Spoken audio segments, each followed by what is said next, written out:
the consistency of the different places in your hands when you strike a float serve is crucial.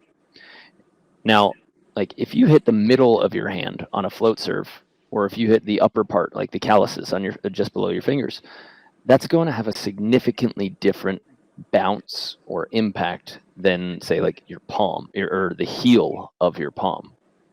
And if you don't focus on those small parts of your hand, right, and being able to contact the same surface each time, because each part of your hand is quite different.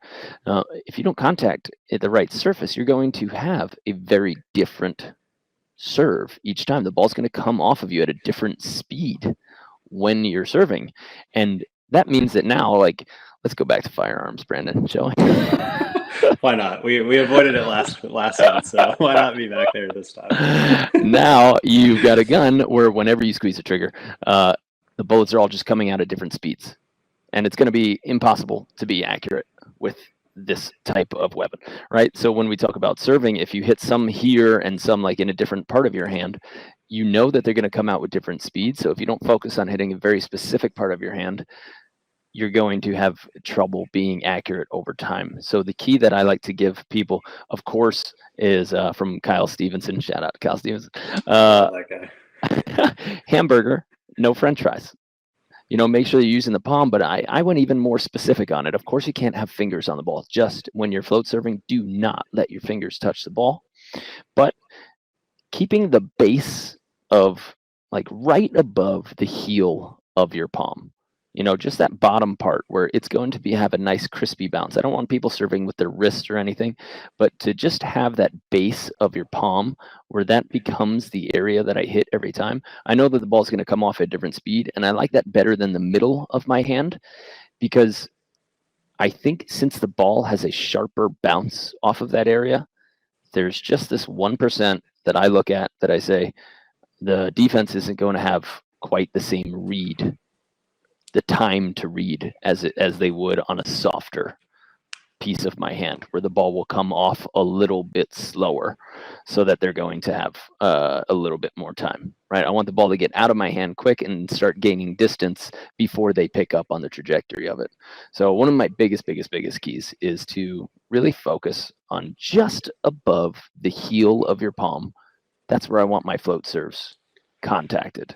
And that's how I start most of my service teachings. But where were you taught, like as far as your hand placement on the ball for a float serve? You know, I like the specific point. I've never really talked too much about where on the hand. Like I love, you and I have used the hamburger no French fries thing quite a bit, and I love that analogy. We're milking it at this point, or whatever.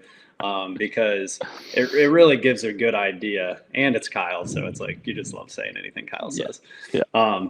But something, I saw a video, I can't remember who it was. I think it was just a high school coach at somewhere where he was talking to his girls, and he was talking about a float serve, and something that he had all of his kids do is clap, and then clap without using your fingers.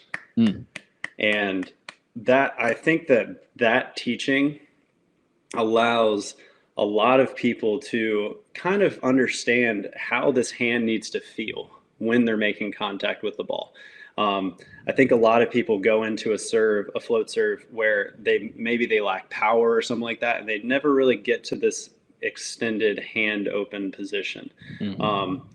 So I like something that I've been teaching recently, and especially if you're lacking that kind of ping that you were talking about before, where the ball doesn't come off with speed or something like that, then more than likely your hand is in a position where it's a little soft, you know?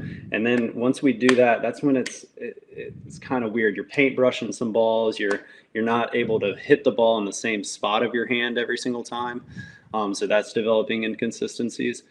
But yeah, I think as long as you have that strict hand, and now we're focusing on where we're going to contact, because if you're getting your fingers out of the way, you're not going to want to contact the ball up here because those fingers don't have any action.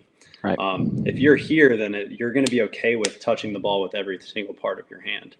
But yeah, I think if you can go back here, and then now what you're talking about focusing on a specific point on the hand, I think that that's a really good conversation to have because, to be honest, I've had the conversation before where I'm like, you know what, you just need to have a solid hand. And I can't really help you too much with your hand contact. Like that's something that you kind of have to figure out on your own. Like I can tell you the mechanics, but like the actual touching of the ball, like that's going to be on you. But I think if we as coaches can provide a little bit more, like giving them that whole aim small, miss small thing, if Yeah. we give them that idea of being like, hey, try to hit here, like even if you happen to be a little inconsistent on this thing and you have that hand in the right form, then you're obviously going to find that serve a little bit easier. So I really like that.